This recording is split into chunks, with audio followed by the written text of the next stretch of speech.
Right.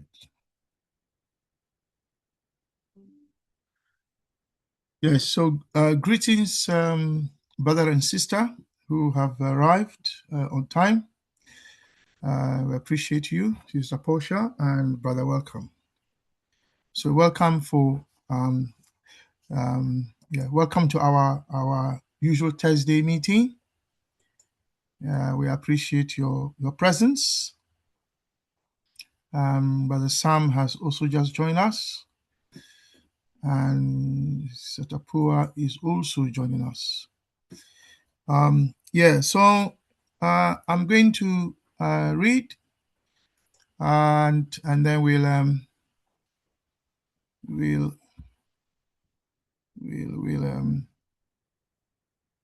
we'll share our thinking, starting with those who didn't share their thinking the last time. So so this is this Conscientism study group. We meet every Thursday, and we read and share our thinking on Pan-Africanism as left to us by Osajifo Dr. Kwame Nkrumah in his book Conscientism. It is almost like a tower of strength, a rule, a guidance for us philosophically to think through what is happening on the continent and outside the continent as far as Africa is concerned. We share where we read first, and then we share our thinking, and anyone is allowed to read, and anyone is allowed to share their thinking. Everyone is allowed to share their thinking. And so welcome all of you once more. Sam, brother, welcome. Sister Tapua and Sister Portia. Sister Pua has her hand up. I am Brother Kwame, your brother, currently based in England. Sister Portia, you have your hand up. Please share what you have on your heart, and then let's move on to the thank you very much. Hello, everyone. I'm just wondering whether we could do something about the full stops next to each word. My apologies once more.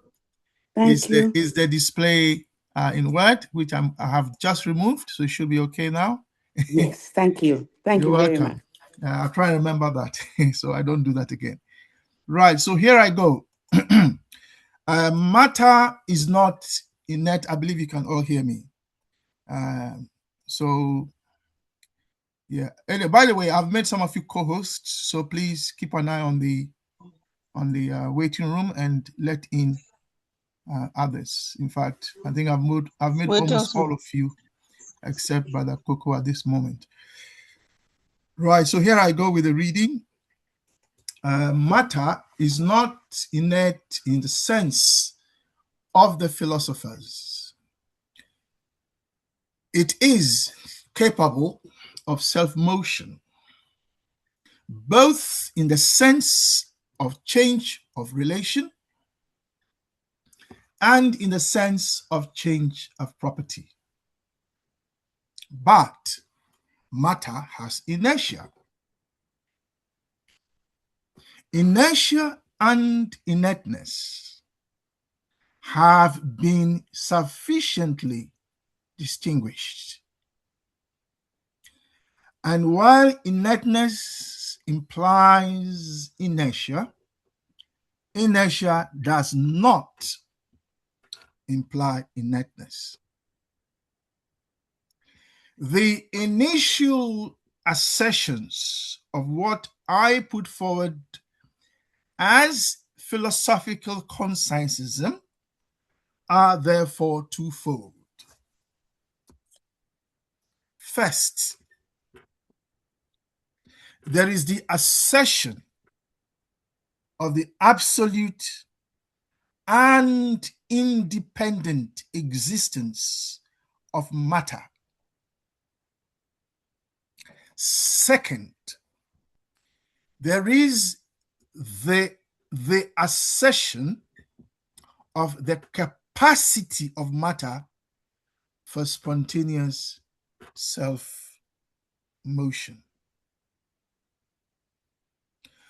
To the extent that these two initial assertions, philosophical conscientism is deeply materialist.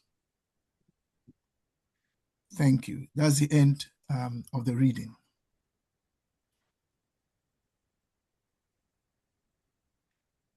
So, as I said, we had the same text from last week. So I thought, so I've read again. So I think we can proceed with sharing our thinking, starting with those who were unable to share the last time, who, if I recall correctly, are Brother Coco and Brother Welcome to start with. The rest of us here, and myself, the rest of us here did share our thinking. I don't know what you think, but I felt that we, as a group, did not grasp the meaning of this passage very well. I may be wrong, but that's the sense I got.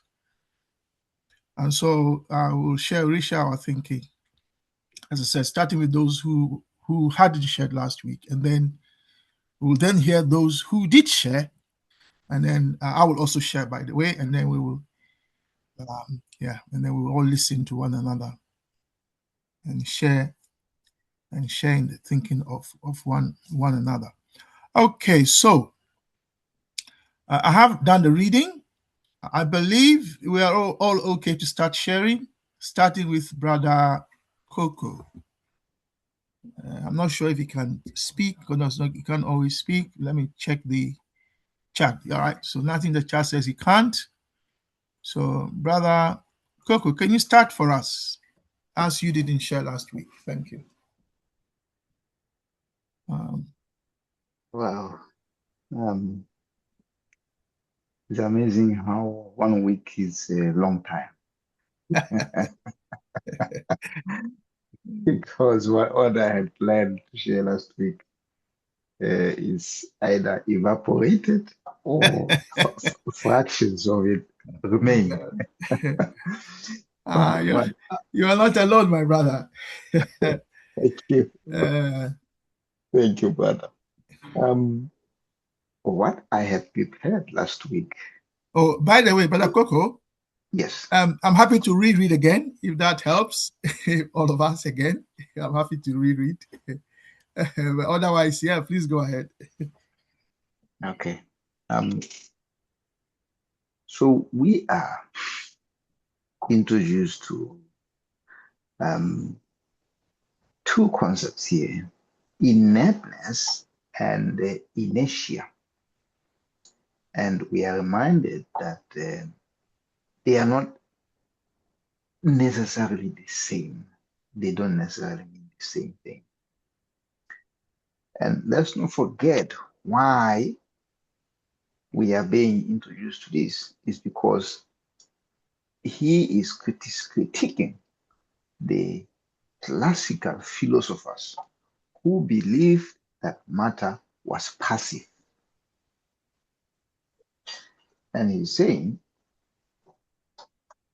the inertia, which again means the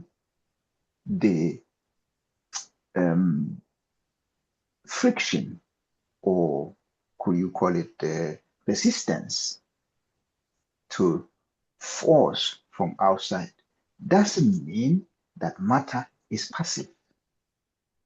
Matter can be there waiting for somebody to push and at the same time resisting that change. And again, I think we can talk about gravity.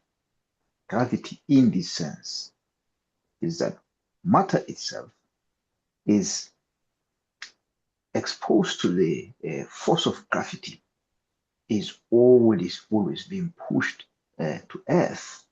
So the question can be, is that matter or some force out there actually pushing matter back to earth, or matter itself resists being put in space So that is another example. But the clearest example that I wanted to share was, which I heard from Brother Ifo. Brother Ifo talked about quantum physics, which is something our forefathers is understood long time ago and excelled in. But let's not forget what colonization does. Colonization doesn't just colonize the land, it colonizes the minds, it colonizes the knowledge, the skills, the language, all of those things. So in order to control the people, you first have to tell them that they don't know anything. You know everything. So they have to look up to you. And this is what has happened with the heart. The heart is one of the genius invention of the Africans. But what our forefathers were convinced was that their housing were irrelevant.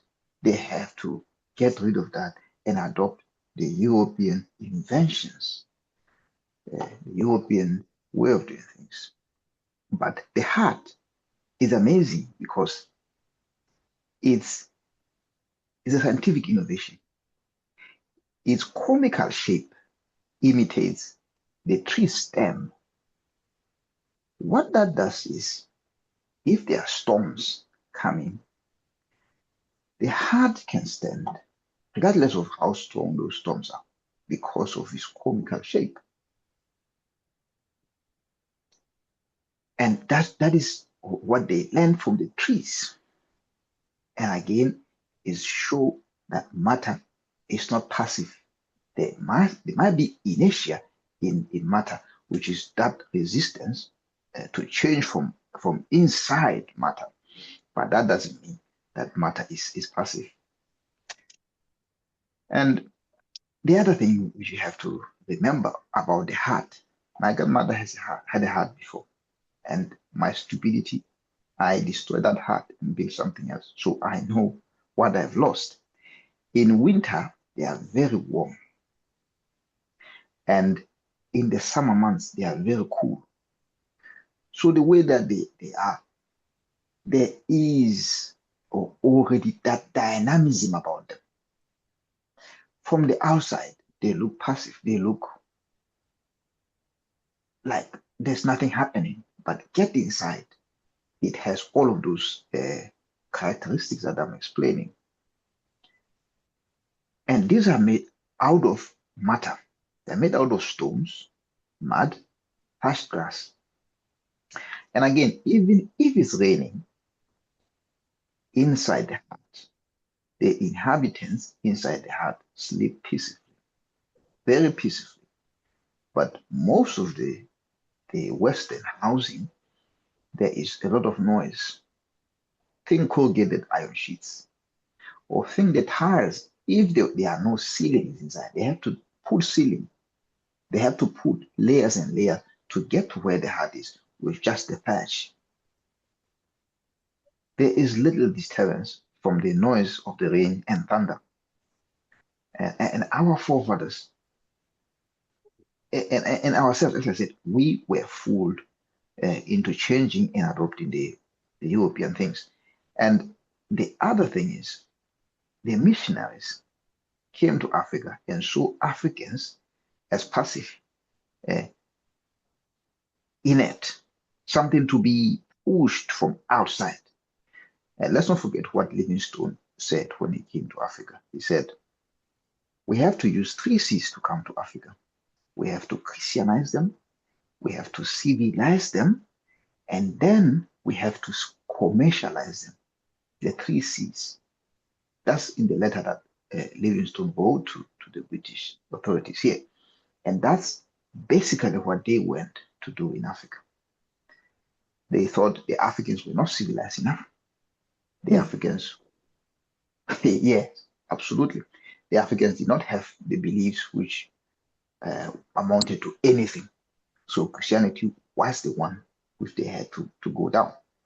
And the Africans did not have commerce according to them. So you look at that, it's more or less the same thing. Inertness does not imply inertia. I mean, it's not necessarily the same thing. It's a matter of understanding that materialism is important for whatever it is that we do. He is reminding us that we have everything in us as Africans, and we don't have to be driven from outside. We can do things from inside. And inertia does not necessarily mean inertness. Let me stop there. Thank you very much. Thank you, Brother Coco, for sharing your thinking. I see some of our sisters are romanticizing hearts and touch hearts. I'm not sure why they are romanticizing it. May I come in to say why? Considering that the touch hearts were not a match for the guns that came to the continent. But anyway. Brother Kwame, you know I'm going sure, to rebuttal when it's time. I'm sure. Of course you can, and you are most welcome to do that. I was just commenting on the romanticization of hearts. But so, Brother Coco, thank you very much. Let's now, I believe, Sister Brother Welcome also hadn't spoken. I hadn't spoken, and Sister Tapua, if I'm right, also hadn't shared. Is that correct, Sister Tapua? I don't remember if you shared as well. I had shared, You but had I shared. don't mind, yeah, Okay, when everyone else is done. Yeah, it's okay. So the only person left is myself and Brother Welcome. Brother Welcome, do you want to go first before I go? No, you can just go because I will pass. You will pass? No, you won't pass today, my brother. I seriously have got nothing to share. To be honest, I have got nothing to share. Okay, all right. Because I don't understand the passage at all. Okay, all right. Yeah. So I have taken like Brother Coco. He has he has shared, and I even got a 0 out of 5 from what he has shared. I would have loved him to repeat his share. Maybe this time I will get a 2 out of 5. Yeah, brother, Welcome. That's okay. I'm going to share, and I hope hearing from Brother Coco and you can also then share. I have taken the liberty to just create these five slides on the paragraph. I hope it's clear to everyone. Are the slide visible, everyone? Yeah. Yes. Okay. So, and as I said, I took the liberty to do that because of the nature of the discussion last week. It seems some people were implying that Nkrumah was saying matter was inert when it wasn't he that was saying that. And he was challenging those who said matter is inert. And then the other thing also is that the passages are important because they share with us, if you like, the two axioms or the two fundamental bases of philosophical conscientism. So I'm sharing my thinking, brothers and sisters, on the two paragraphs that were on the screen.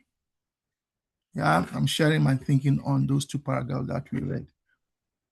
And those who almost all of you are co-hosts, so please keep an eye on the chat on the waiting room, so you can let in anyone in the waiting room, as I will not be there.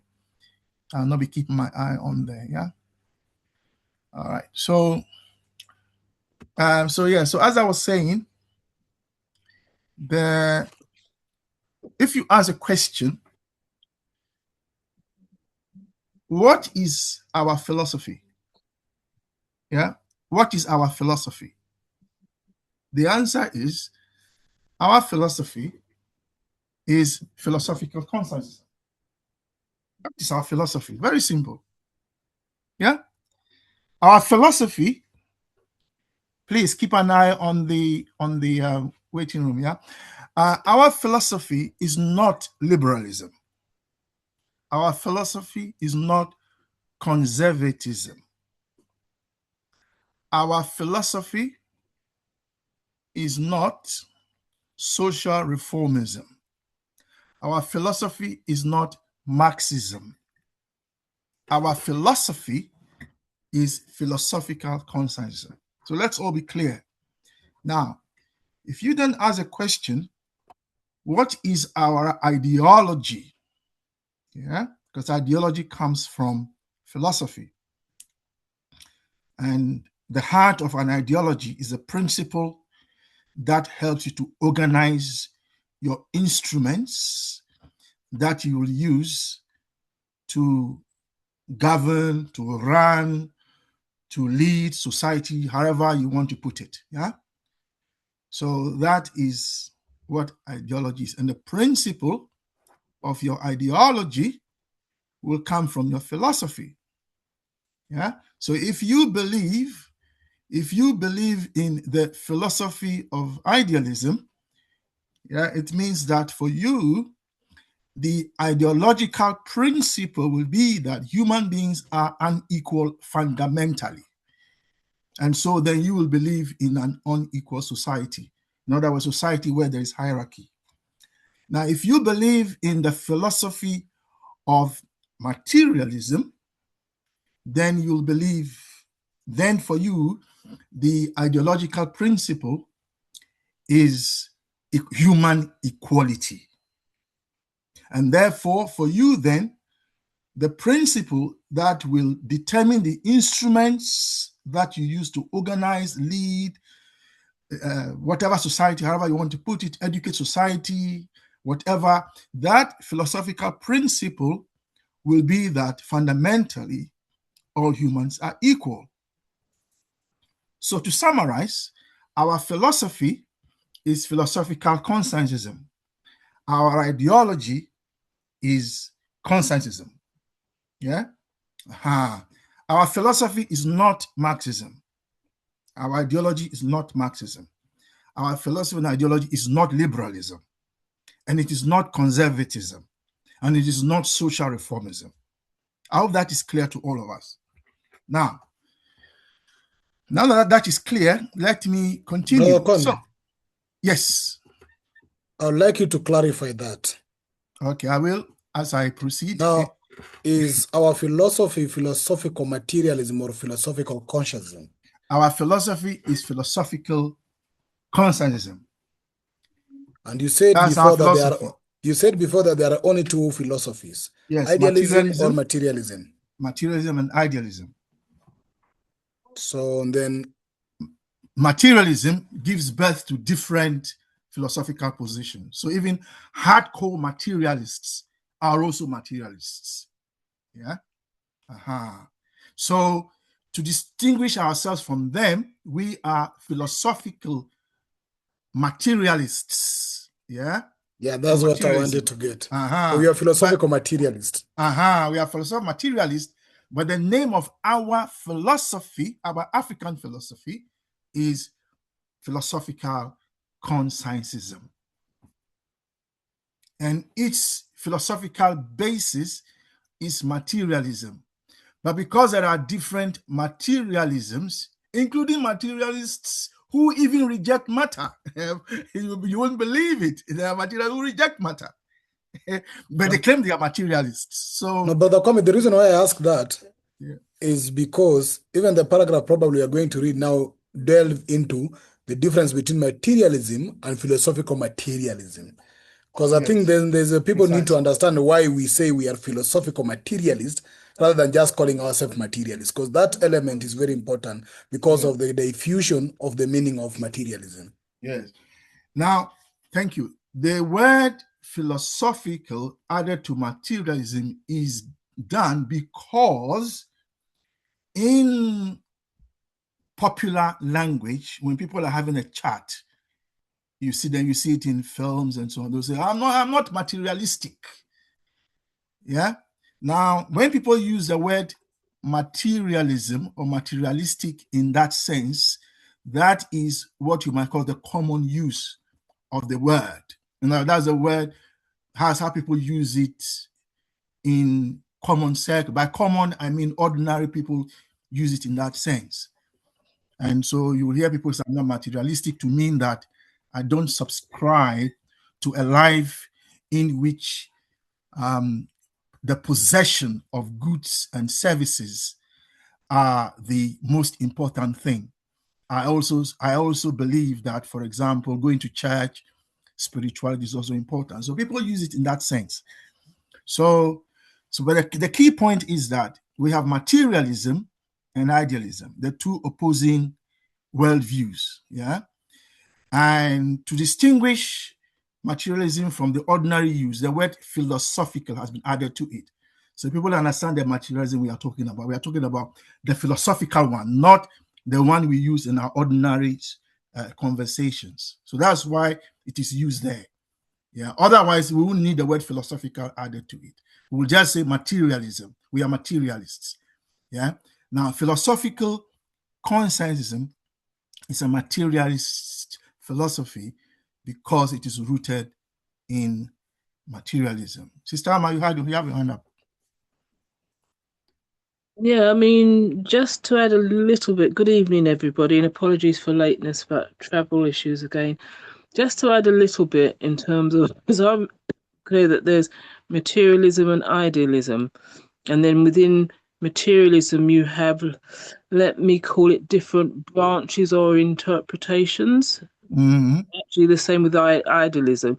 And I suppose the way I kind of equate it to is I will look at something like, take for instance, and people hear me out, Christianity. We understand that Christianity has different interpretations or visions. So you have the Catholics, you have the Baptists, you have the Methodists, you have the excuse me, I see it as not in terms of it being a similar thing, but that you will have people who will interpret and apply it slightly differently based on, some of it is their understanding, interpretation, some of it is how they apply it to their let's say their material circumstances. Let me use that term, in terms of, if I'm in Africa, my material circumstances will be different to if I'm in trying to think of someone which is diametrically in Alaska or something like that. So that's how, in my mind, excuse me, I get my head around it. Thank you. I finished now. Okay, so I understand what you're saying. You're saying that if you take the way you understand, if you take idealism, there are different versions of it. You have the Catholics, the Anglicans, the Baptists, the Calvinists, etc. And if you take materialism, also you have different versions. Yeah, that's what you are saying. Is that correct? I'm saying different versions, but those versions also link to how people sometimes interpret it differently. From the perspective of, as human beings, our interpretations of things can vary. So, excuse me, I have a bit of a cough, which I've had for ages. So that's what I'm saying. That, yeah. So I'll just leave it at that. Yeah. No. Thank you for your intervention. Anyone is free to intervene. Yeah, I'm happy with that. Although some of us haven't been happy with that in the past, I'm happy for anyone to interject. Yeah, and ask questions or ask for clarification. That's fine. So yeah. So where was I? Yes. Sorry. Who is speaking? Yeah, Sister Portia. Yes. Yeah. Pardon me. I'm muffled. My interjection is.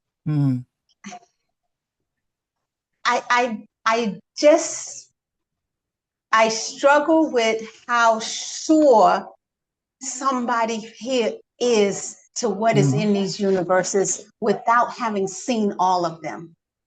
Okay. I mean, Yeah, no, it's fine. and there's only two. This sounds just like what the oppressors said.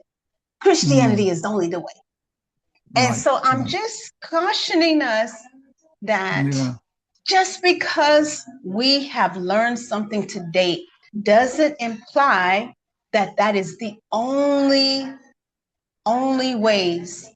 I mean, I said it about the blue octopus. The blue octopus, they say they discovered the blue octopus when actually the octopus was already there. But there's so much we don't know. There's so much we don't know. And it's so much our ancestors knew. There's so much our ancestors knew. Even then, they not to idealize them or romanticize them, they always still had a humility of not knowing everything. And when I hear there's only two, I say, well, have you been to Uranus? Have you been to Jupiter? That's all I'm saying. Yes. So thank you for your sharing your thinking on that. If you know of any other, share with us. We are happy. We are learning. We are all students here. There are only two philosophical positions in terms of extremes. Is either you say the universe is spiritual, that's one version, or that the universe is material. Those are the two extreme versions. And then between those, that is what you're saying. Yeah, okay. Hold on. Between those two extremes, then there are variations. Yeah. If you think there are versions beyond these two extremes, feel free to share it with us. I mean, we are students. We haven't, and that's one thing. The second thing is that remember that philosophical conscientism as a philosophy is not final. Yeah, it's not final in the sense that as our knowledge of the universe and of the unknown changes and transforms, so does our philosophy. Why? Because our philosophy is also scientific. So if Africans come up with a completely new, different science of how the universe works, as Africans, we will accept that. We have no problem with that at all. Yeah. So I hope that Brother Kwame, I'll just say this last thing. I'll say this last thing. Hold on, one at a time. Yes, Sister Portia. Okay.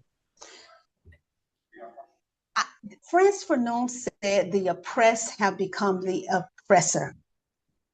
And even how you're saying, well, if you know of another one, come to us and prove it. Who says I have to prove it? Hold on. Sister Portia, I'm not saying you come and prove it to me. I'm not saying that. Brother Kwame. I'm not talking about you, but I'm saying. Hold on, Brother P. Yeah, go on, Sister Portia.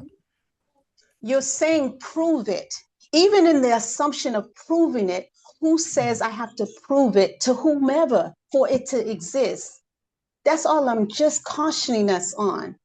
That just because we know something that we have done with these facts in these universes, it may not be that in other ways. So we prove it in which context? Yes, in the traditional African ways, because we were physicists, we were philosophers, but that is not the only way to prove something. That's all I'm saying. I don't have to prove it to anyone for it to exist. Okay, and what I am also saying, if you are listening to me, I never use the word prove. I said share. That's what I said. Yeah, please listen to the words I'm using carefully, because I use my words carefully. Yeah, I never said come and prove it to anyone. Yeah, you don't have to prove anything to anyone. Africans don't have to prove anything to anyone. Yeah, I never used the word prove. I said come and share. Yes, Brother Pigeon. Thank you, Brother Kwame, and thank you, Sister Portia. You see, when Sister Portia say our ancestors, nobody is sitting with ancestors today for the ancestors to tell them what the ancestors think. And we are also a product of our same ancestors. So nobody can claim that our ancestors maybe have different thinking unless you sat down with the ancestors and they tell you a different thinking. Secondly, we are a product of our ancestors. So it doesn't mean that our ancestors were too different than us. Another thing is that you cannot claim that there might be something that you don't know. So how do you claim that there's something you don't know? Which means you don't know anything you don't know. Probably you say it doesn't exist because you don't know. You cannot say that there's another New York, and it doesn't mean there's only one New York in the world. There might be other New York. So the only term that other New York might come in is when you come across another New York, you see. So this element that when somebody say that is, for example, we say there are two philosophies. We need to understand how did that was arrived at. Because before Nkrumah talks of two, he was asking simple question. What is our universe made up of? Okay, what are the three things the universe can be made up of? Nkrumah says, in that analysis, so that Nkrumah did not then just close the door and say there's two. There was a process in the chapter 1 of the book. He asked about what is our universe made up of? And people say our universe is made up of either spirits or ideas. They call them spirits and ideas, or they're made up of matter. So there's element of what is physical, whether be it water, trees, whatever, air, and there are also spirits that we don't see, the abstract and the concrete. So that is when Nkrumah says, okay, there are people who believe that the universe is made up of the abstract, either the spirits and ideas. And the people believe that the universe is made up of only that which is concrete, only that which you can see. And anything you cannot see, like spirits, are not existing. And that's now the beginning of why Nkrumah says, okay, it doesn't mean that those spirits that we cannot see do not also exist. And it doesn't mean that those ideas we cannot see doesn't exist. While the hardcore materialists believe that those spirits don't exist, because they'll ask you, can you prove the existence of spirit? But yes, we know that the universe is either made up of spirits or ideas. That's why people worship or pray or do anything else. But Nkrumah is saying that this is what I'm talking about. Yeah, one part of people say that anything that exists, anything that is physical, concrete, which means anything abstract does not exist. There are people believe that only the spirits are existing. So anything that you see physical is a product of spirits. And then Nkrumah says, okay, now in this context, there are two thinking here. There are people who believe that there are only spirits and ideas existing in the world. There are people who believe that there are only physical that exist in the world rather than the material. And physical, material doesn't mean only, matter doesn't mean physical, but material might mean either physical, you see? That's how Nkrumah is now trying to judge, okay, there are now two opposing sides. And when now Nkrumah comes to what he calls philosophical consciousness, is now trying to be conscious that no, these both sides exist. There's both what you call physical or material. There's also both what you call my idea and spirit. Both of them exist. Because spirits and ideas existed in our African tradition. Maybe it didn't exist in the West, but in our African tradition, it existed and we knew and you could see the voodoo were there. So when the West maybe says that no, there are no spirits or whatever, that's not what Nkrumah is trying to talk. So I want us not to think that that Nkrumah saying there are two ideas was Western capitalism, as Sister Portia is trying to put that was Western whatever that system. No, because when you try to say that somebody thinks of something because it is a neo-colonial system mentality, that is already like prejudging the thought process of a person.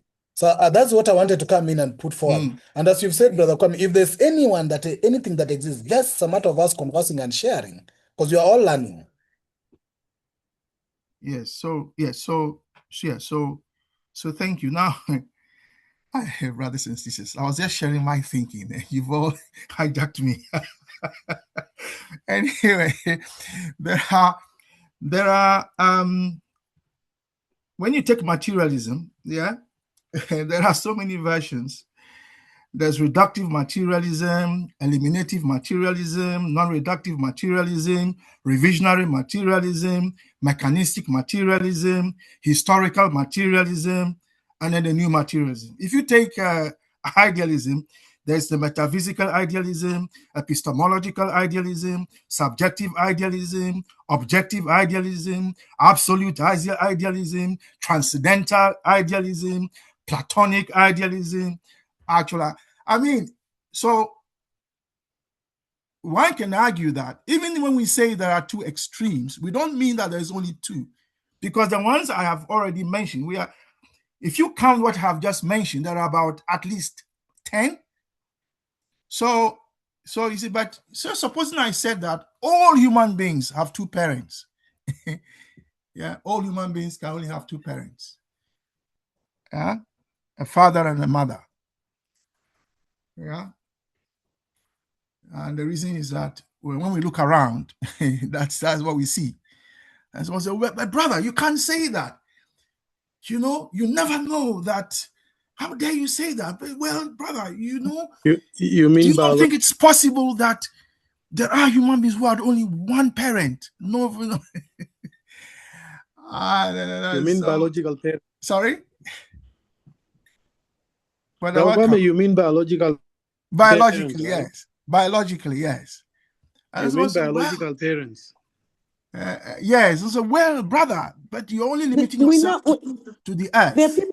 What if you went to Venus or Mars? What if you find one person having, what if there are human beings there and they have more than one parent? Yeah, we now have more people with more than one parent, more than two parents. Biologically is what I'm saying. Yes, so, yes, biologically. Yeah, and I'm saying that is the argument we are making. And then if you say, for instance, that, well, brother, you know, you say that oxygen is a gas, but you know, there are conditions under which oxygen can be a liquid. Yeah, and indeed there are. Yeah, but you Brother and I Kwame, know may I have a right to share again? in this world in which we live, what we breathe in, when we breathe in oxygen, it is a gas. So I suppose what I'm saying is that even that argument itself is saying that matter has powers of self-motion, that it can change. Yeah. So matter is not innate in the sense of the philosophers. It is capable of self-motion, both in the sense of change of relation and in the sense of change of property. Change of relation, I'm reading the slide, by the way, is change of relation are the two, linear motion and rotary motion, and change of property is change in the nature of the thing, from say liquid to gas. Sister Portia, you have your hand up? Sister Portia, did you want to? Yes. Oh, I just wanted to share. I wanted to share. Are you interjecting? If you want to share, you can wait till I finish, or you can interject into what I'm saying. That's fine. I'm interjecting because, like, okay, you don't have to prove. It's okay. You continue. It doesn't. You don't have to justify interjection. It's fine. Go on. Brother Kwame, just like I stand corrected that you said, don't say that you said that I must prove. I also ask you, not every time when a person's talking, to just keep interjecting them before they finish their sentence. Okay, thank you. It is like you, yeah. Thank okay, you. So I feel you've miscomprehended what I was trying to say.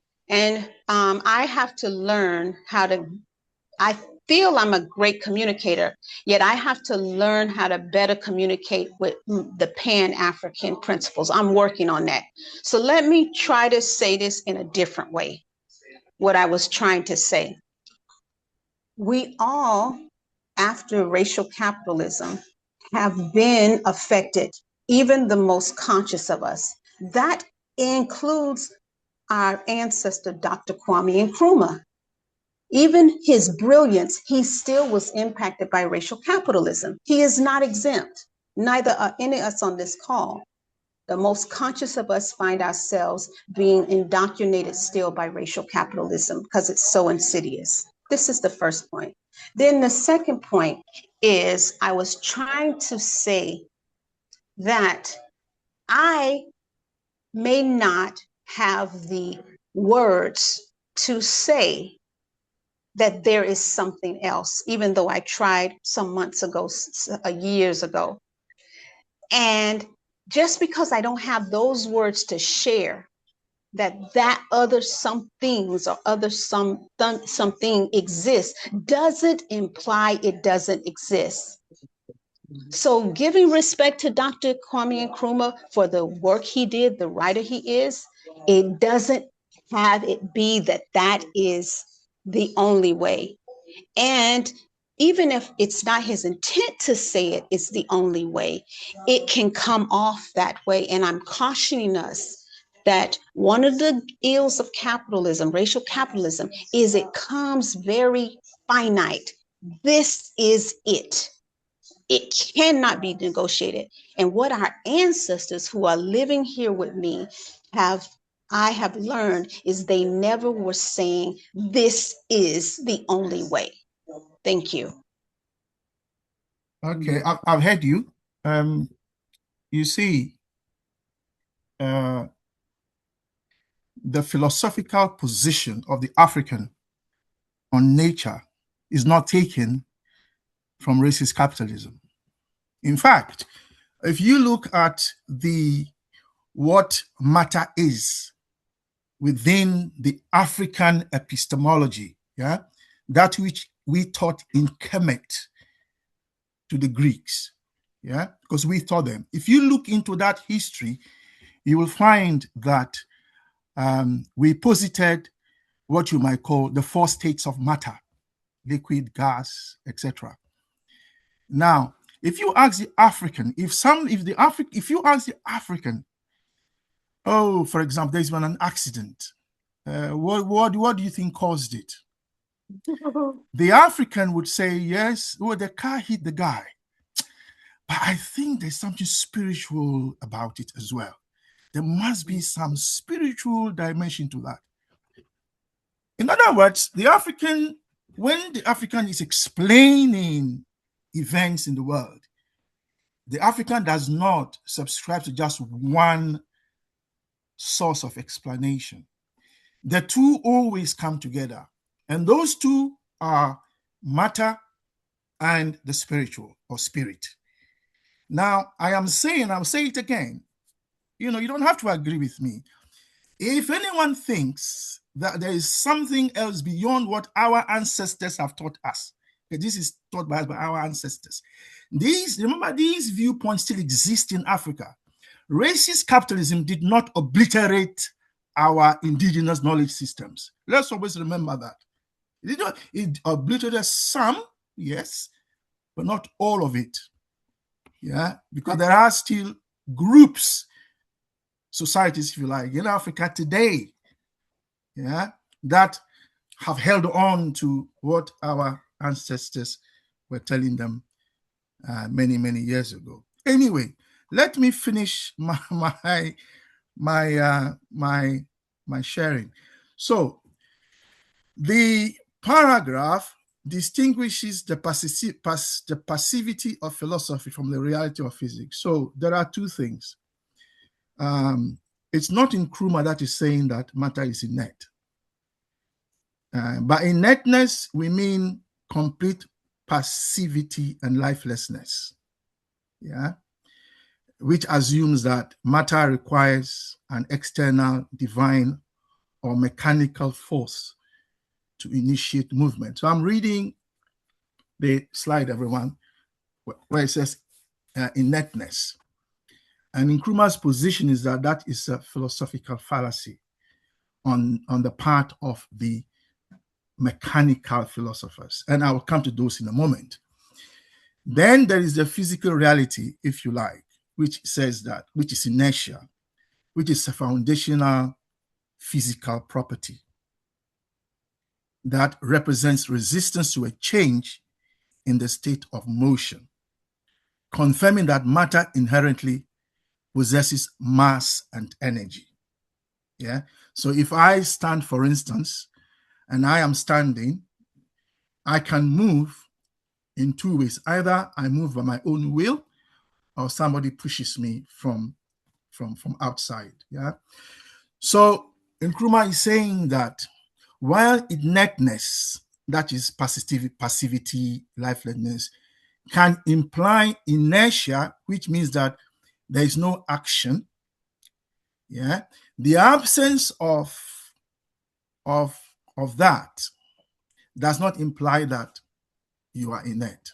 So what does that mean? It means that the fact that, let me give you a very simple example, the fact that you tease me and I say nothing or do nothing does not imply that I cannot punch you on the nose. I can do that, but I have chosen not to do that. So in other words, my inertia on my part, where I am not acting, even though this person is teasing me, is saying terrible things about me, etc., is racist towards me, whatever, yeah? The fact that I am quiet and I'm just looking, I'm not saying anything, does not imply I am inert. That's the point it's making, yeah? And you could argue that, if I may then go to the Pan-African experience, that the fact that Africans looked at you whilst you took over rulership in Africa for a while did not imply that they gave you authority to govern them. And so at some point, Africans said, look, enough is enough. You need to leave. Yeah, you need to leave. You need to leave our continent. Yeah. Okay. Some people didn't agree they should leave. And we can get into that argument later. So the point I'm making is that just because there's inertia does not imply inertness. And this is the point Nkrumah was making.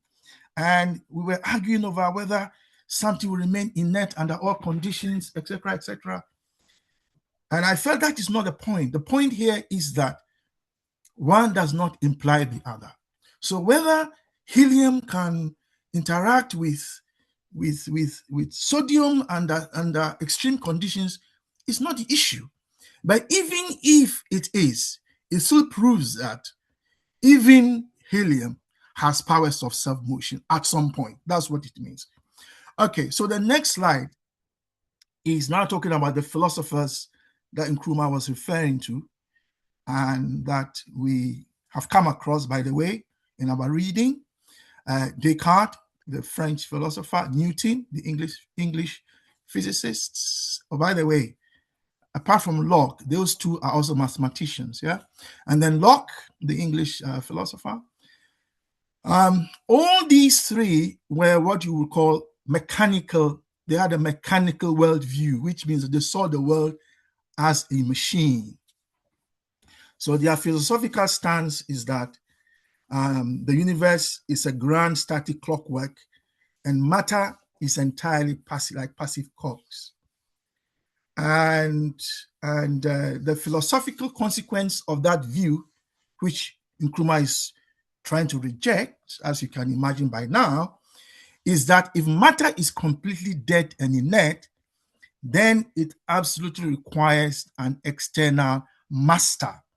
You can read Master God, yeah, to move and organize it. Or you can also read The White Man, however you want to read it.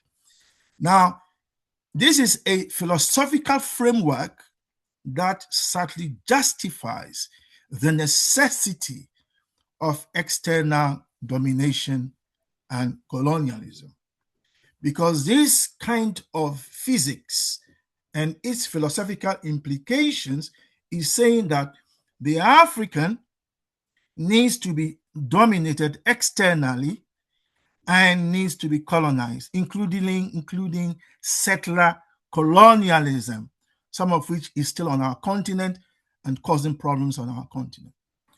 So what am I saying? I am saying that these philosophers, there are others, Descartes, Newton, Locke, Malebranche, and others, that they were the philosophers, you might call it, of inertness. And Nkrumah is saying that we can't accept the philosophical implication of what they are telling us. So then the next slide is then the foundational pillars of deep materialism. So this is now philosophical materialism, which gives birth to philosophical conscientism. So you can say that as philosophical conscientists, we have two fundamental beliefs. And please, they are beliefs, yeah? One, the absolute existence of matter, as the absolute independent existence of matter. And second, the capacity for self-motion. The absolute existence of matter, the word absolute there means, I think I can interpret as primarily, yeah? that there's nothing before it, if you like. Yeah, that matter is primary and exists independently, exists absolutely and independently. Independent in the sense that, as Sister Portia was saying when she presented, when she was sharing, that something can exist without being known. Yeah, or you might call it the unknown unknown. And that thing which can exist without being known exists. Just because you don't know it exists does not mean it doesn't exist. So that is the point there. So that is what we mean by independent existence of matter. Yeah, it is not a secondary creation of thought. Your thinking is not what creates things, as some like Berkeley believed, that if the unknown unknown exists, yeah, then it doesn't exist. Yeah, this is a hardcore idealist. He said, well, actually, look, it doesn't exist. If there's some that is unknown, since you don't know it and you don't know whether you know, please, it doesn't exist. It only exists if it enters your mind, then it exists. But you see, that is hardcore idealism. So matter is primary and exists absolutely and independent. It is not a secondary creation of thought or external consciousness. Yeah. Then the capacity for self-motion, which is our second core pillar, is that matter is inherently active, possessing internal dialectical tension and the capacity for spontaneous self-motion. The fact that uranium, which Brother Kuku has done a whole presentation on the white malice to us on this uranium business. The fact uranium has these properties is evidence that nature is or can be active, dialectical internally, and have the capacity for spontaneous self-motion. So what he says is a philosophical conscientism, therefore, to answer Brother Pigeon's earlier question, it's a deeply materialist framework. And it's rooted in these two things: the absolute and independent existence of matter and the capacity for self-motion. So what does that mean philosophically? That Africa really doesn't need anybody else. We can exist by ourselves. We don't need anybody. We don't need the West, the East, the North, the South. We can, within Africa, create our own universe, if you like. Yeah, that's the philosophical implication. Then capacity for self-motion means, look, we can do it ourselves. Yeah, even if the evidence shows we can't do it now, given time, we can do it later. Yeah. All right. So finally, this is my thinking now. Before I was explaining what the texts were saying, this is now my thinking that I'm sharing now. Yeah. So you can agree or disagree. I have been suggesting to you that linear motion corresponds with liberation, breaking free from external forces to achieve forward progress. Rotary motion corresponds with unification, which is bringing disparate, fragmented parts, the indigenous and the organic nations of Africa, into a cohesive, powerful whole. That is its implication. Then change of property, which is the second type of motion, corresponds with development, which is the qualitative transformation and evolution of the fundamental nature of society or of Africa. So I'm suggesting to you that Nkrumah didn't say these things. I put two and two together and said, this is what Nkrumah is saying without saying so. So this is my thing. Feel free to agree, disagree. And that is my sharing. It's my shared thought on the two passages. And at this point, that's me done on my sharing my thinking. Brother Pigeon, or Brother Welcome, one of you anyway. Yes, Brother Kwame. Can you chair, because now I want to rest. So that was a lot. Yeah, Kancha. Thank you. I'm happy to answer any questions, by the way, on what I presented. I'm happy to also stop sharing. Okay, thank you. What should I do? Should I stop or just take any questions? Because Brother Sam's hand is up, and then I'll share the book. Sorry, based on the nature of course, time as well. I'll allow Brother Sam to try to raise something. You respond to them, then we go to the reading for today, please. Okay, let's do that then. Elder Sam, please go ahead. Thank you, Brother PJ. Brother Kwame, when you started, you were explaining our philosophy and you were going to our ideology, but you cut short your presentation there. What is our ideology? Conscientism. So our ideology is Conscientism. And then our philosophy is philosophical Conscientism.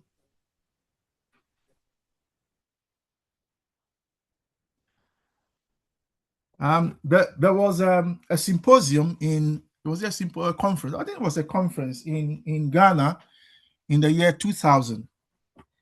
And I was in there, by the way, but there were the big brains.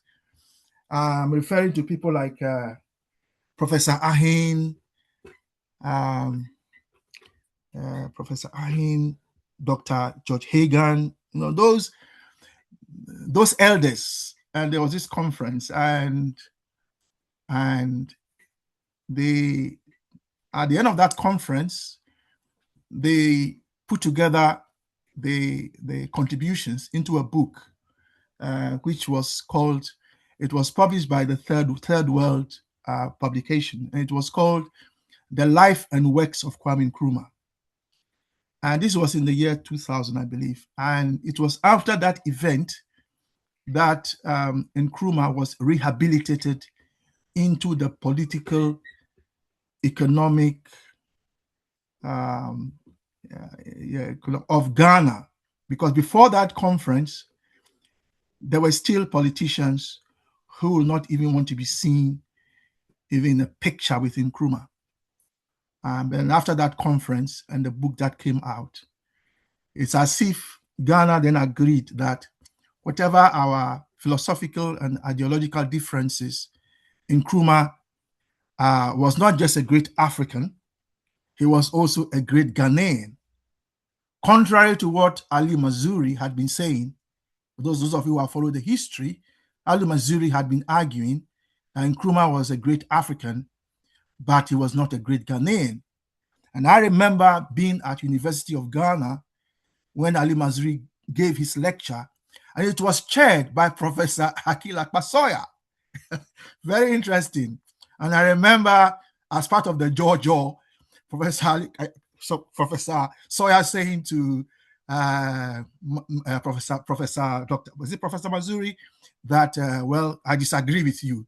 Nkrumah was also a great Ghanaian, because since he left, nobody has been as great as he was. So, but the reason I mentioned this, Brother Sam, is that in that book, the argument was that the ideology of Pan-Africanism is socialism. That was the argument in the book. So when I came of age, I challenged that thinking. I said, no, socialism is a social political principle, a theory and practice. Yeah, but the actual ideology is Conscientism. But then how did I know? Well, look at the book itself. What does the book say? The title of the book was Conscientism, Philosophy and Ideology. So I'm reading the title of the book, yeah? Published in 1964. Conscientism, the philosophy and ideology for decolonization and development, with particular reference to the African Revolution. This is Nkrumah's own book. He didn't call it Nkrumahism. He called it Conscientism.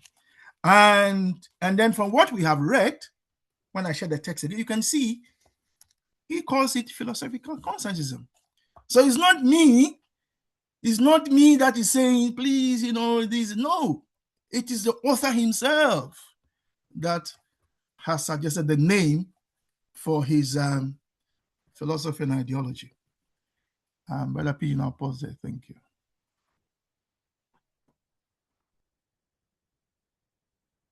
I think Brother Pigeon is struggling with his internet. Brother Welcome, can you step in until he comes back? Brother Kwame, thank you. Can you step in until he comes back? Can you kindly attend to the chat there by Sister Tapua? What is in the chat, sir? Sister Tapua, Yes, my brother. can you please say what is in the chat? I'm trying to okay. get my head around this. Yeah, because we're saying philosophy is philosophical conscientism. Conscientism, yes. Ideology is philosophical conscientism. No, just conscientism. Just conscientism. Conscientism. Not philosophical materialism. That is a philosophy. Well, Okay. That is a philosophical conscientism is a philosophy. Conscientism is the ideology. Where does philosophical materialism come? It's the basis for philosophical conscientism. It's also in the book. So when we get there, we can say, I think we may have already even seen it already. So, okay, so we're saying philosophy is philosophical conscientism based on philosophical materialism. Correct. All right. Okay, thank you very much. Thank you. And then our ideology is conscientism based on philosophical conscientism. Okay. And what's the evidence? Well, Nkrumah's book is the evidence. Thank you too. Mm-hmm. All right, back to you, brother. Brother, unless Brother Pigeon has arrived, back to you. Thank you. Brother Pigeon, are you there? Yeah, I'm around. I'll request Brother Kwame to share the book straight away. Okay, let me now stop sharing. Welcome, Dr. Piri. So I'm sharing the book now. Thank you. Welcome, Prof. Here you go. Over to you, Brother Pigeon. No, thank you. Thank you. Brother Kwame, I think we need to be reading the next paragraph. What you've been discussing was the previous paragraph for last week, which I think you've also done some justice on trying to re-share about it, and those who didn't find time to share about the same paragraph. So I'm requesting that you project for us the second paragraph fully that starts with the word there is a supreme need to distinguish. But Pigeon, remember others didn't share their thinking, which was what the point of this. That's why I have shared. General hasn't shared. Dr. Piri hasn't shared. I don't know if I remember he's sharing. Amma hasn't shared. Amma wasn't able to share, if I'm right. So there are still people who haven't shared. So if you can take their thinking, and then we can go on to the next paragraph if you prefer. Thank you. Okay. Now, comrades, is there any one of us in this gathering or in this study group who will wish to share their thinking on the two paragraphs shared, highlighted? These are paragraphs we discussed last week, but because of the nature of the number we had back then, we're not able to take everyone. So is there anyone who did not get opportunity to share their thinking and who would like to share their thinking now? If you are there, please, may you proceed and share your thinking. To those who did share their thinking, I'll request that we hold on so that we allow those who didn't share their thinking, then also we can move forward to the paragraph for today. So anybody who did not get an opportunity and I would like to have an opportunity before we move to the next paragraph, please let me know. You can just unmute yourself and come in. So I'm checking. They are General, Dr. Piri, Sister Amma, Brother Welcome. If they don't want to share, of course, we can move on. General, would you like to share your thinking on that previous paragraph, or you would like us, or you don't have any? Do you want to share your thinking, or we pass, General? Yes, son of the league, give thanks, man. I think you can pass because I just came in now. Yes, sir. Okay. Sister Amma, would you like to share your thinking on that previous paragraph for last week?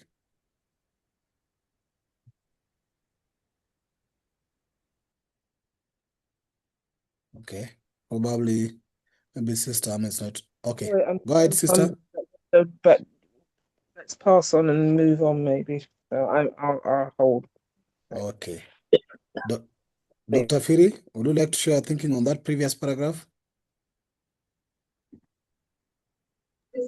Hey, I've just come in. I came after 9. Sir Windhoek, would you like to share your thinking on that previous paragraph? No thinking. Okay.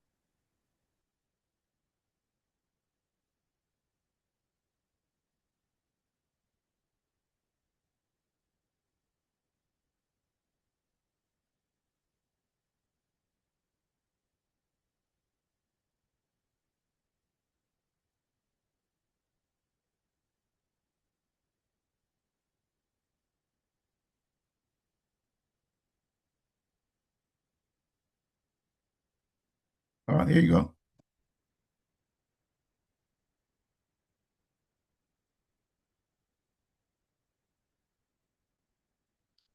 You speaking there? Brother Kwame was muted. Sorry, I'm saying who is in a position to read for us? Who would like to read for us this paragraph? Just the letter text alone. Yeah, I can read. Thank you. So that's okay. Okay, let's go ahead, Sister Tapua, please. Okay. There is a supreme need to distinguish here between the materialism which is involved in philosophical conscientism and that materialism which implies the sole existence of matter. I pointed out in the first chapter that a materialist philosophy which accepts the primary reality of matter must either deny other categories of being or else claim that they are one and all reducible without leftovers to matter. If this does not present a dilemma, at least the choice is often painful.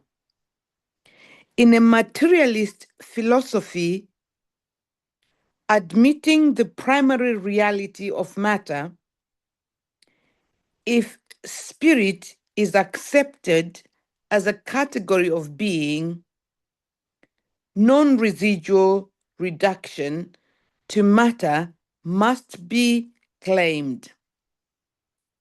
Furthermore, the phenomenon of consciousness, like that of self-consciousness, must be held to be, in the ultimate analysis, nothing but an aspect of matter. Oh, thank you, I Sister. think this needs a second reading. Even a third reading as well. All right. Now, let's get somebody who will read it a second time. Maybe also for Sister Tapo also to get an opportunity to hear the reading rather than reading herself. Yes, I can read Brother Pigeon so that I can be seen to be doing something. Well Brother done. Windhoek, wait. Nobody want to see you doing something. You're already doing something by being here. Yeah, please proceed, Sir Windhoek. There we go. There is a supreme need to distinguish here between the materialism which is involved in philosophical consciencism and that materialism which implies the sole existence of matter.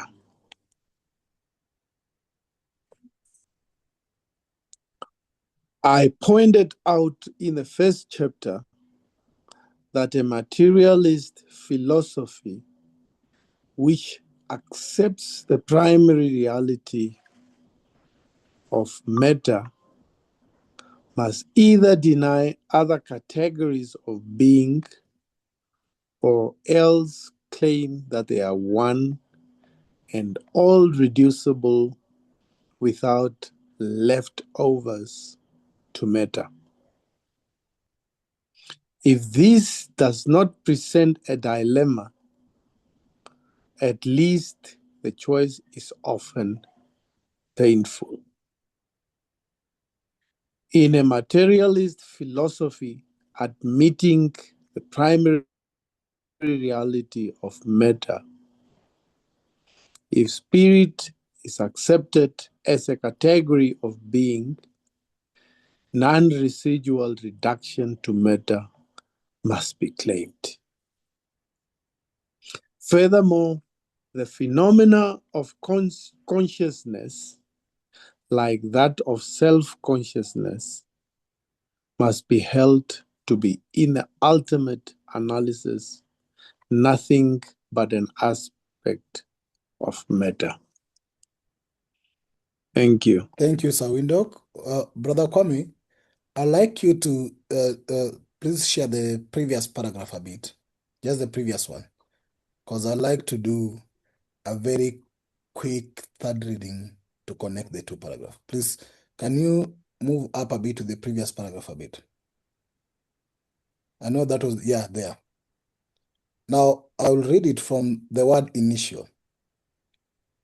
Now, Nkrumah says that the initial assertion of what I put forward as philosophical conscientism are therefore twofold. First, there is the assertion of the absolute and independent existence of matter. Second, there is the assertion of the capacity of matter for spontaneous self-motion. Now, to the extent of these two initial assertions, philosophical conscientism is deeply materialist.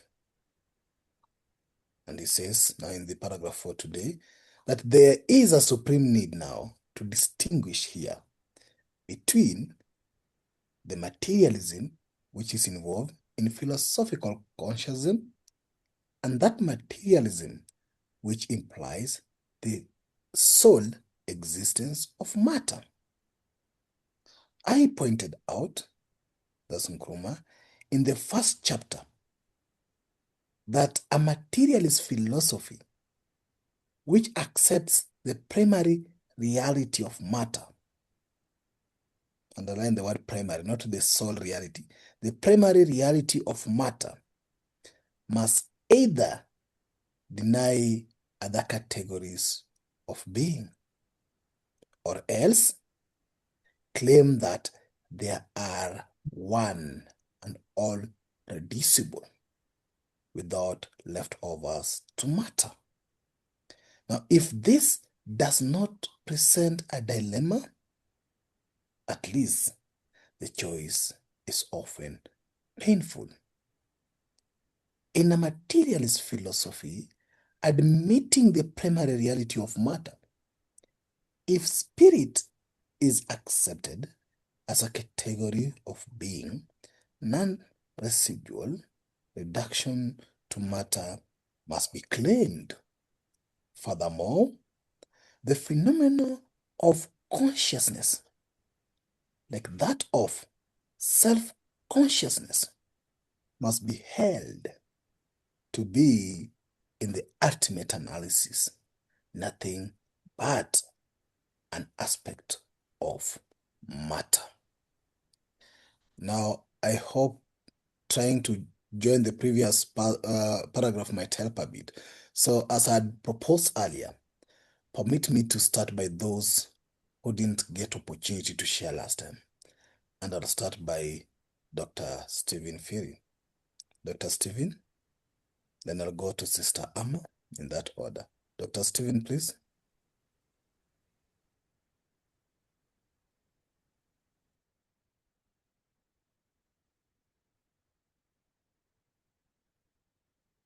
Dr. Stephen, if you can hear me, okay. Let me go to Sister Amma. Sister Amma?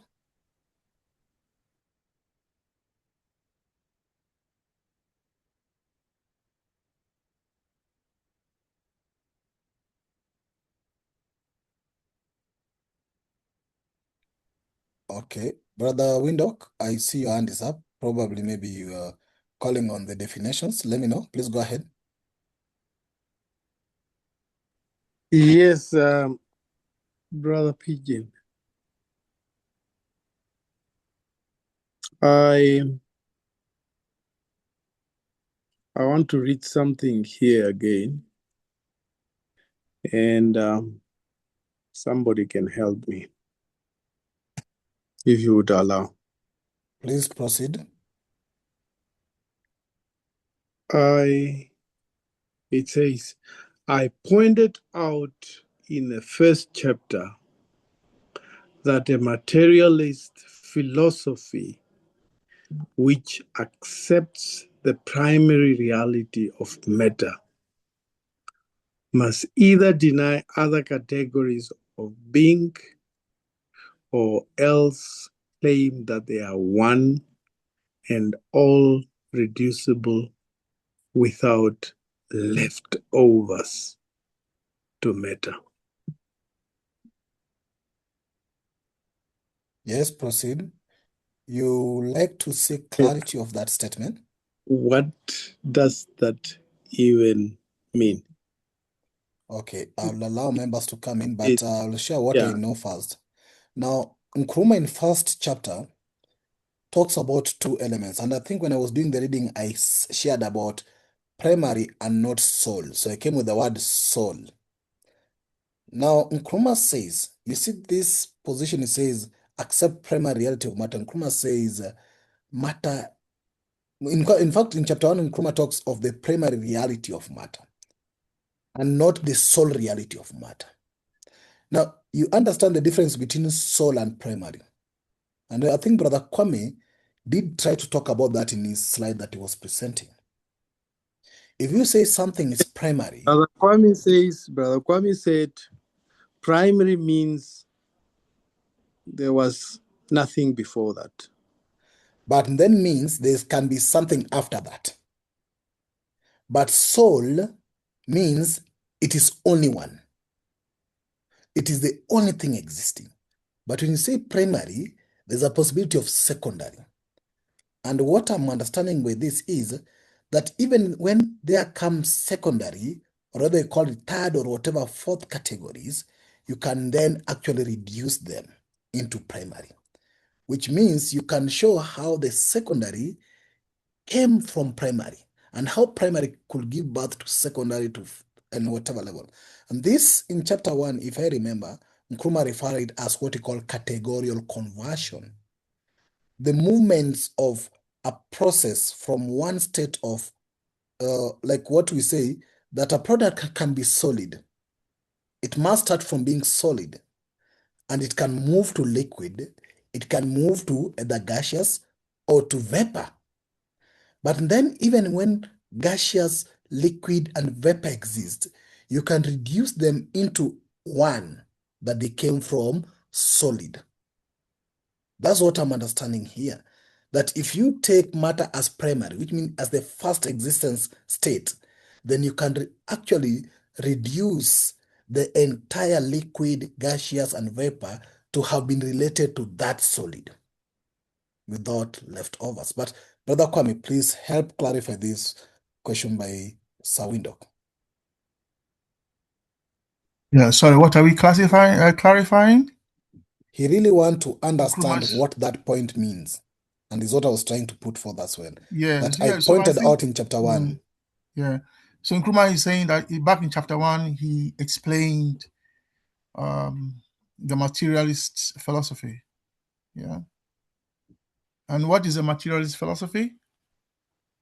It is a philosophy that accepts the primary reality of matter. But as Brother Pigeon, as you've said, there are those who deny that matter is primary. Yeah. They go beyond, or matter is just primary. They go beyond that and say that matter is the only thing in the universe. Even your thoughts and your feelings are all matter. Get over it. Okay? Get over it. That is the argument. So Nkrumah is reminding us that back in chapter 1, it feels like a long time ago now. When we looked at nature, we came across the idea that if you ask a question, what is our universe made of? There are two principal answers. Yeah, we've heard what Sister Portia has to say, that there can be more than two. But right now, according to our ancestors, there are only two. The first is a materialist answer, and the second is an idealist answer. And there are these two camps. So that's what Nkrumah is reminding us there. And he reminds us also that I don't know whether I can explain without sharing my thinking on the paragraph. So it's saying that there are two versions of materialism. There is the version that says everything is matter, and that's what we call the sole existence of matter position, if you like. And then there is the materialism that says that matter is only primary, but not the sole reality. Yeah, so those are the two. Between them, there are variations, if you like. So Brother Welcome, Nkrumah is saying that I reminded you about the materialist philosophy, and I also explained that if you argue that matter is primary, then since thoughts and a book are not the same things, then you really have to explain to us how come, if they all come from the same matter, then how come a book is different from a lizard? Or how come that a mosquito is different from the Earth or Saturn or Uranus? You have to really explain that. So that is what that paragraph is saying, that it's not enough to say that you accept the primary reality of matter. You must then also explain how other categories of being come to exist. So if I read the paragraph, the line, I pointed out in the first chapter that a materialist philosophy which accepts the primary reality of matter must either deny the other categories exist, which is what the soul materialists do, or else claim that they are one and all reducible without leftovers to matter. So that's it. So those are the two options. Thank you. Okay, so that's it. So it's reminding us that this is what we discussed in chapter 1. And if I may just finish with the whole conclusion of chapter 1, which is in the last sentence of chapter 1. It says, our universe is a natural universe, and its basis is matter with its objective laws. So that was the conclusion of chapter 1. Thank you. Thank you, Brother Kwame. Chapter 1 sounds like 3 years ago. So it's good to remind ourselves of the same. And that shows how we've been here trying to move from a chapter alone. Now, Sawindok, is that helpful first? I know you are part of the team that was to start sharing their thinking. I shared already. But is that helpful? Yes. Thank you. Thank you. Thank you. That's the difference, the argument of whether the hen and the egg, which one came first. So if you say it's the egg, tell us how the hen came in. And if the hen, tell us how the egg came also in. Let's get to back to no, Brother Pigeon, not quite. I mean, I think what he's saying is that, let me just as underline, if what he's saying is that if you say that steam and water are two categories of the same thing, then you need to show us how it is that the primary matter becomes steam and becomes water. Yeah, that's the argument here. Now, we can reduce both steam, which is gas, and water, which is a liquid, to their fundamental properties, which is hydrogen and oxygen. So that is the argument here, that if we are saying that, use those examples, that there is a fundamental reality called hydrogen and oxygen, then we should be able to explain scientifically, that is, how it is that hydrogen and oxygen evolved into something called liquid and then evolves to something called steam. That's basically what it's saying. Thank you.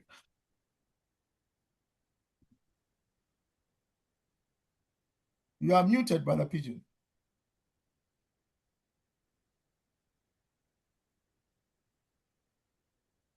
Brother Pigeon, you are still muted.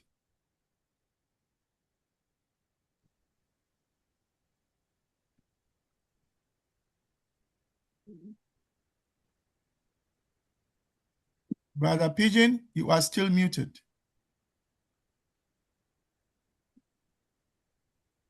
I think he may have dropped out. Welcome. Please proceed and chair until he comes back. Thanks.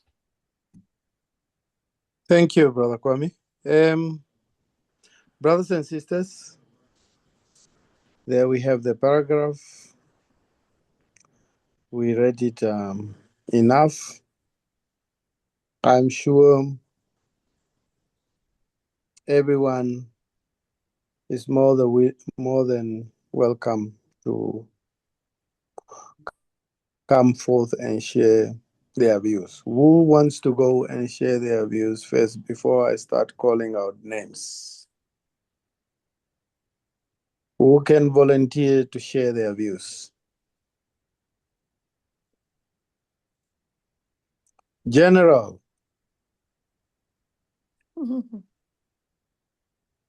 Are you ready?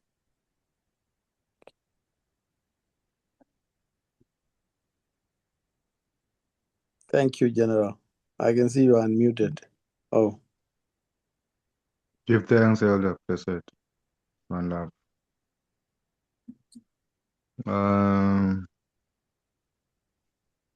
What are we talking about? I think we did read this paragraph before. Something just tells me. Okay, so yeah, sorry, let me remove this one and then focus on this one here. Yeah, thank you.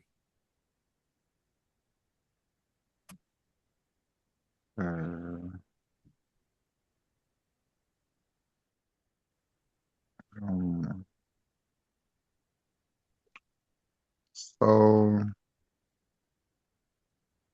okay, so basically, as it was explained inexhaustibly, well put, that matter, according to the great Kwame Nkrumah, that matter is basically independent.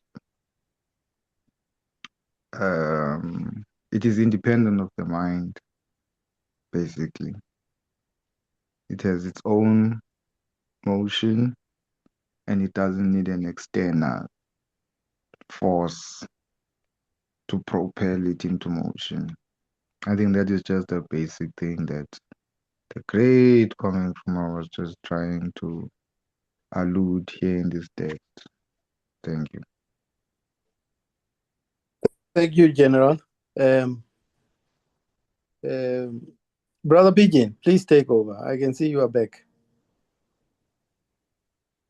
I wish you could proceed, but thank you. I'm having technical issues with the device, but it's okay. So let's get We to are on standby, don't worry. did Dr. Phiri share his thinking? How about No, Sister Ama? Not yet. none has shared, only general. Sister Ama, are you in a position? I wanted to clear those people who didn't get the opportunity. I know you've shared yourself, Sawindo. If not, then I'll get to Brother Coco. Please come in. Then I get to Sister Portia. Brother Coco.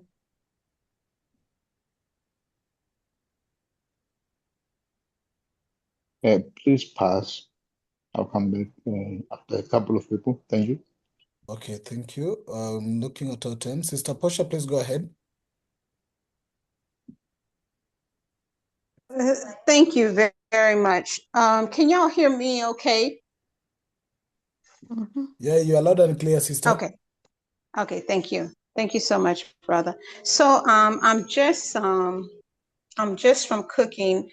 My relative is helping me through my confidence of cooking because I never liked cooking, because in growing up, all the men would be seated outside while the women would be in the kitchen and all of the dishes. So I associated cooking with dishes and unfair labor.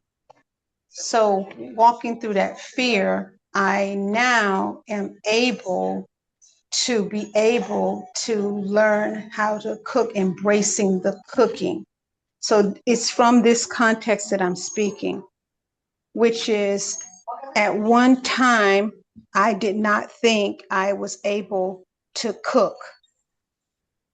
All I could think was, I can't cook. I didn't want to cook. And even I was told I couldn't cook. But just because that was there didn't mean that that was the reality. It took me being able to first be open to cooking and seeing the beauty of the cooking and exercising my boundaries around cooking. So I don't cook every day, for example. And I do ask that others clean up after themselves versus me having to do everything. So if you cook, you clean up. And I'm saying that to say, which is what I find so restricting about racial capitalism. And not that Africa began with racial capitalism, just it was so insidious that it has affected us negatively so much that we're having now to return to our indigenous African ways. I would say that, again, I am moving away from thinking just because somebody says this is or suggests I have to do something in a way that maybe 100 people say that that is the way to do it, doesn't mean that that is the only way to do it. And I really believe our indigenous ancestors knew that. They knew that these universes were not restrictive. They were not an either or situation. It doesn't mean to ignore facts. It just implies that just because someone has tapped into the universes to maybe comprehend a portion of these universes, that doesn't mean that that is the only way of seeing the universes. So what I'm trying to do as I meditate every 24 hours now, what this passage evokes in me is to remember to know that I don't know everything, and also be open that if I share something and someone shares something totally different, it is not up for me to have to share evidence of why I think a certain way. This is where I got from this passage. In summary, that a conversation doesn't have to go a certain way to exist.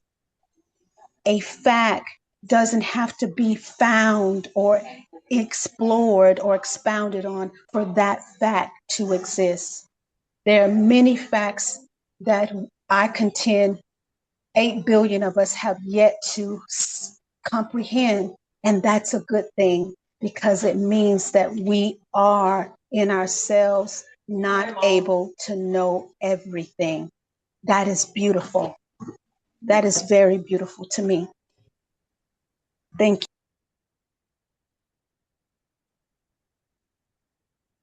Thank you, Sister Portia. Might not be able to get into a follow-up of that because of the time we have currently, but we can interrogate that later. Thank you for trying to embrace the cooking as well. And there's a lot in discussion on that as well. We can come to back later anytime. Now let's get to Elder Sam, please. It's been a while, Elder Sam. You've been silent of late. How are you? Please share something. Share some wisdom with us, Elder Sam. Thank you, brother Pigeon. Yeah, I've listened attentively, but I think I want to speak to what both Brother Kwame and Sister Portia. I think Sister Portia is right that we should be, as students, as learners, we should be open-minded. We should be able to allow all sorts of thinking and then, but fundamentally, we should remain with what is logic. And for me, the fundamental logic here is what Kwame said in the beginning, that the world is basically an idealist world and a materialist world. And here on this passage, I feel he is re-emphasizing and revisiting that, but he is telling us that in these schools of thought, if we are materialists, we should know that we cannot be also a idealist. Otherwise, that world does not exist.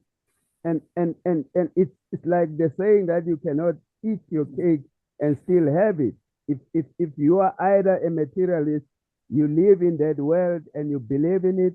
And we must see this in a natural way, that all other existence follow that same pattern. The whole difference of water turning into vapor or into gas is just the state of changes that happen from some. If we look at us in terms of human beings, all are human beings, but because somebody was born and bred in Russia, his color is the way it is, and because of the pigmentation and the existing conditions there. So all evolve in a different direction, but the material world says we all come from one matter, and that matter is what we should believe in. Thanks. Thank you, Elder Sam. Because of time as well, let me get to the next person. Brother Pigeon. Yeah. Can I clarify something? Please go ahead. First of all,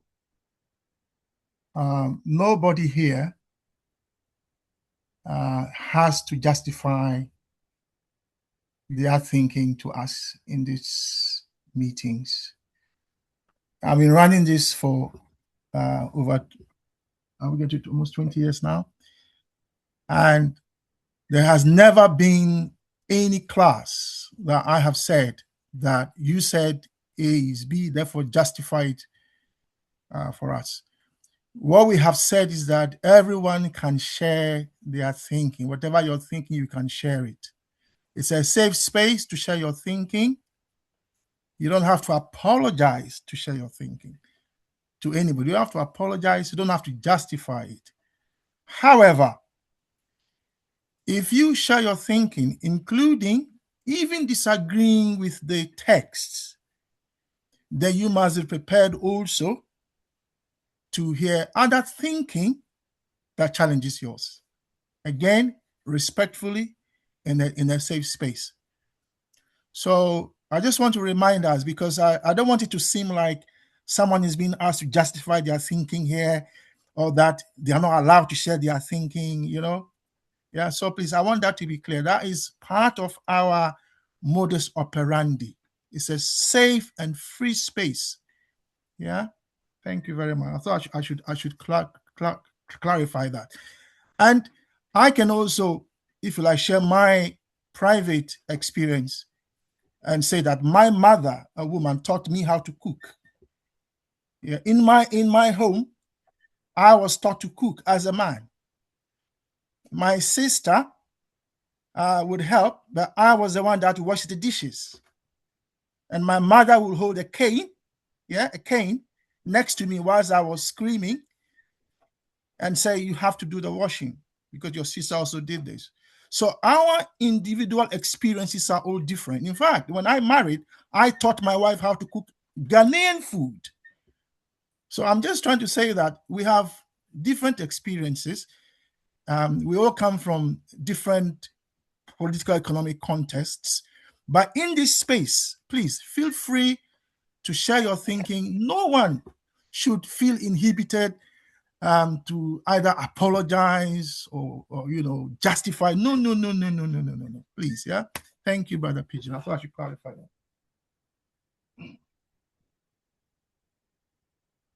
Thank you, Brother Kwame, for that explanation. I think it helps a lot.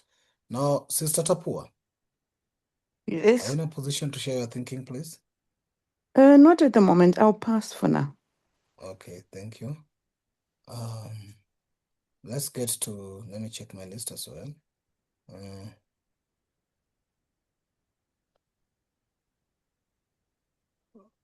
Brother Philip, are you in a position to share your thinking on the paragraph? And greetings. Hello. Hello. Hello. Yeah.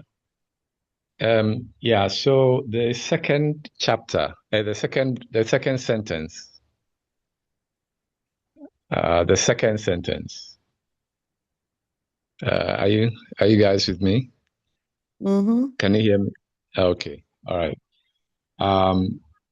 There's a word that I would just like to draw attention to, which Brother Kwame has already discussed.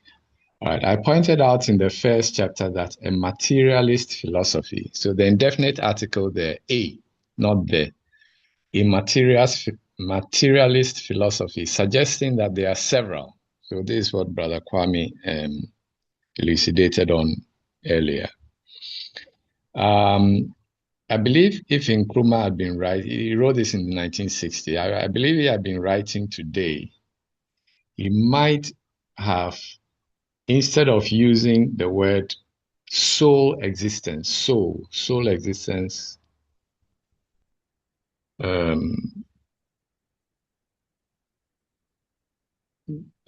instead of using the word primary reality of matter, he might have used the word soul reality of matter.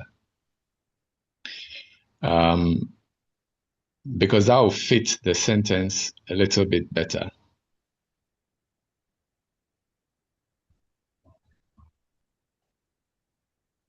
Yeah, but Brother Philip, then that changes the meaning, because soul reality of matter is the same as soul existence of matter.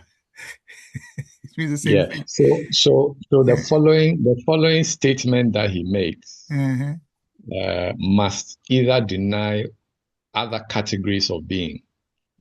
So primary reality of matter, as we see it today, doesn't deny other categories of being. That's why. That's why it's primary, not the soul reality. That's why it's primary. That's why it's primary, because out of it comes other categories. If it was soul reality, then we would deny the existence of other categories. Yeah, but I think it reads better if he had said soul reality, because if you say the primary reality of matter must either deny other categories, primary reality doesn't inherently deny other categories. It only states that matter is the primary source. Yes. It's not denying anything. Precisely. So yeah. So so if you read it, then if you read it, he's saying that if that is your position, right? It is if that is your position, that that I pointed out that a materialist philosophy which accepts the primary reality of matter, in chapter 1, he said, if you accept that, then you must either deny other categories of being, or else claim that they are one and all reducible with leftovers to matter. Yeah. So you are saying that he should say so reality of matter rather than primary in that paragraph? Yes. Okay. No, but Brother Kwame, but then the next sentence now brings what he's trying to refine that previous sentence, because it says, if this does not present a dilemma, at least the choice is often painful. But then, Brother Pigeon, people read text differently. So what do we do? That's what he thinks. So let's just accept what he thinks. No, but fundamentally, Brother Philip, from your contribution, doesn't mean that Brother Philip does not have a problem with the primary reality element of matter. The confusion or the dilemma that is then being explained in the second sentence comes in when he says that then primary does not imply soul, and soul might imply deny other categories of being. Yes. Yes. Yes. Yeah. Yes. I mean, soul denies other categories. That's what it does. I mean, on a general note, this materialism thing is problematic for Africans, because that's not how we were brought up. So it's problematic for us. Okay. But anyway, thank you, Brother Kwame.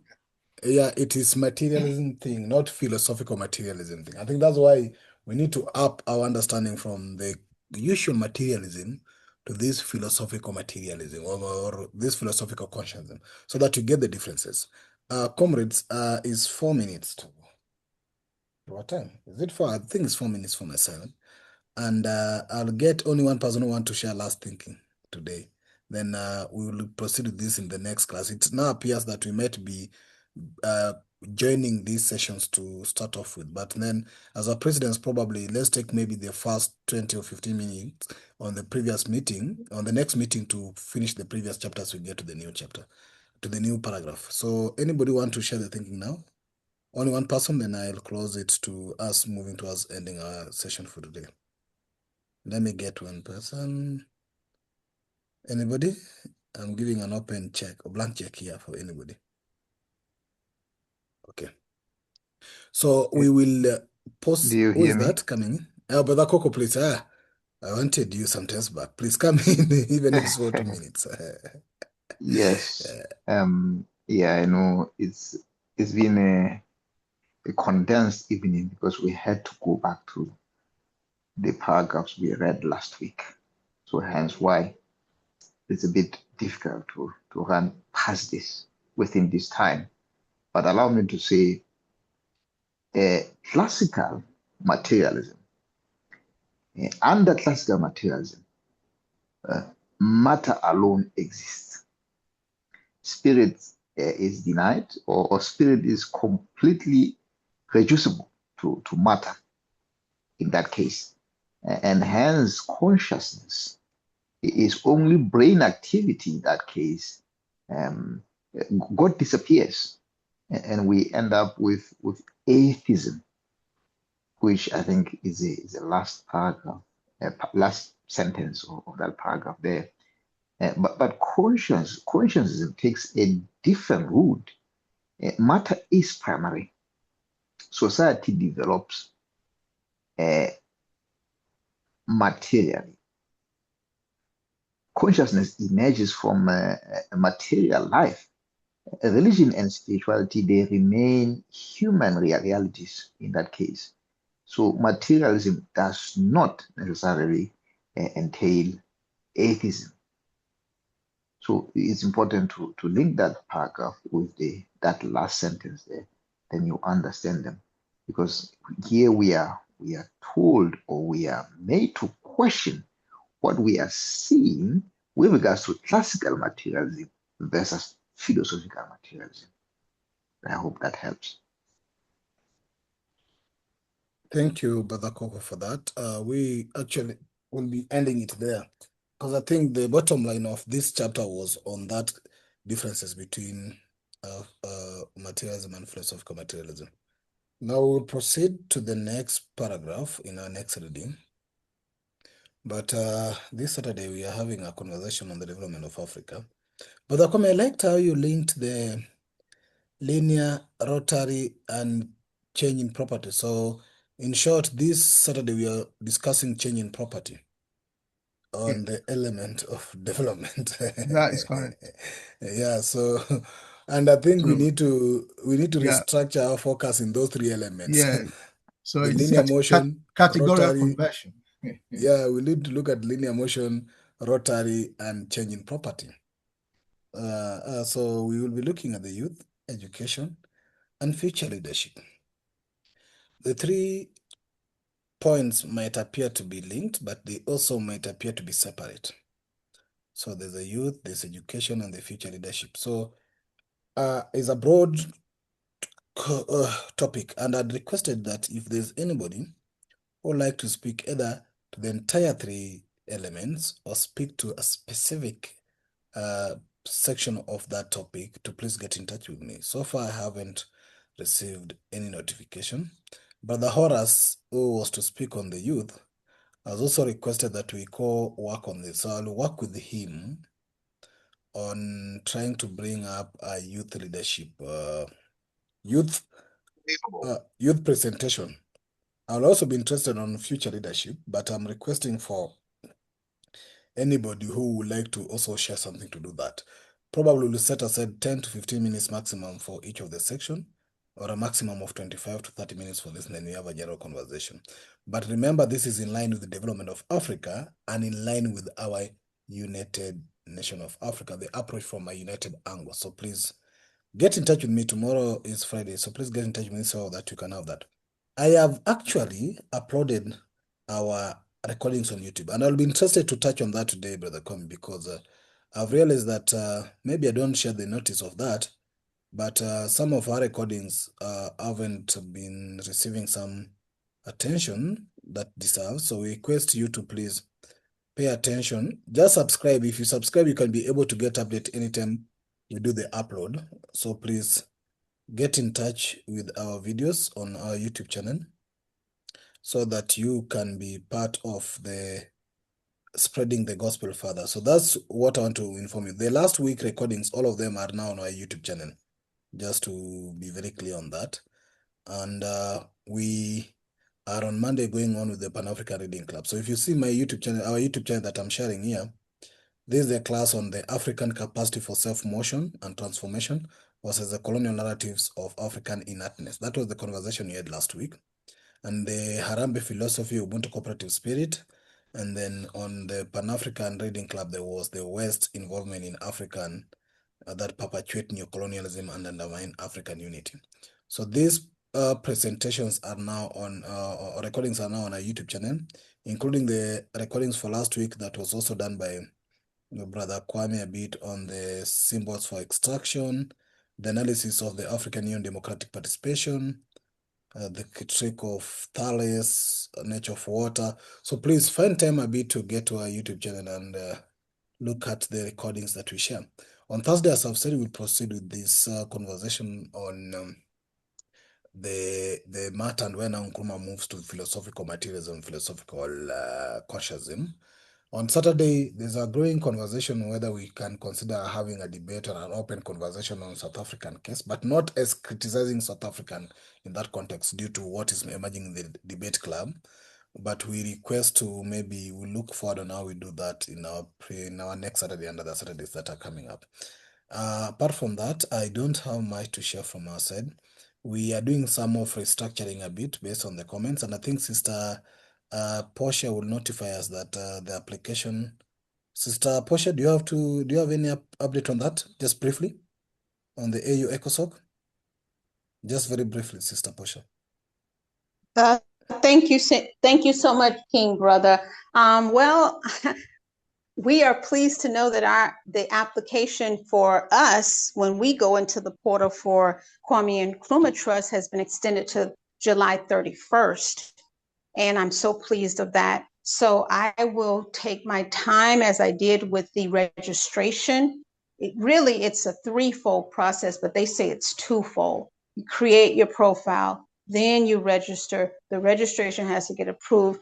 Then you put in your application. Then the application has to be approved before the actual elections or the vying for the seats take place.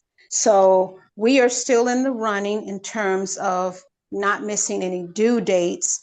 And remember, this is not about one person. It is about what we all subscribe to here in terms of Dr. Kwame Nkrumah's philosophy and exercising it. Thank you. Thank you very much for that update, and thank you for leading us on that. Dr. Stephen actually and Brother Professor Kwame have been working on restructuring the website and the Kwame Nkrumah Trust and so many other elements.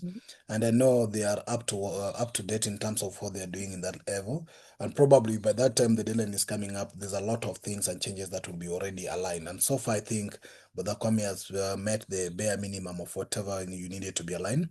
And Brother Stephen is also working very hard to ensure that all ideas and together with Brother Kwame are put in a proper manner.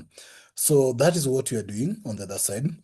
The library is still going on. So we'll even have the link to our library in the KNT website. So somebody can get the library directly from there and links to so many other things. So that is being worked on properly so that we can move ahead. In terms of our fundraiser, I think, Brother Kwame, I think we were left with around 25 pounds to hit the target for the laptop, but I think that one will work on very fast so that we ensure that it's in place as far as possible. So please, if you have any resources and ability, please help us do that. On my side, I'd like to update you that, of course, the Accountability and Transparency Party that I lead in this other side, that is a political party whose philosophy and ideology is actually Conscientism. We have been able to meet the 24,000 membership threshold that is needed by the registered political parties, a minimum membership to go ahead with our registration. And therefore, we are only looking forward on how we now mobilize resources to set up the required offices. But at least the biggest task that was for us is to get those memberships. So that is already done. So we are just mobilizing to get a few resources to set up offices. And God willing, if that will be okay with us, maybe by September, we might be able to be fully registered so that we start preparing now aspirants and political candidates for the next election that's coming up on August. And our task will start there, because once the candidates come in, it is this class whose philosophy is the party's philosophy that must now teach the leaders and educate them on the type of leadership and the philosophy they must embrace moving forward, so that we present some conscious and philosophically grounded leaders who can then see how we start to participate in active political spaces in this continent. So that's also what I'd like to update from our side. So having said that, I have nothing much to say. Back to you, Brother Kwame, for us to close the meeting.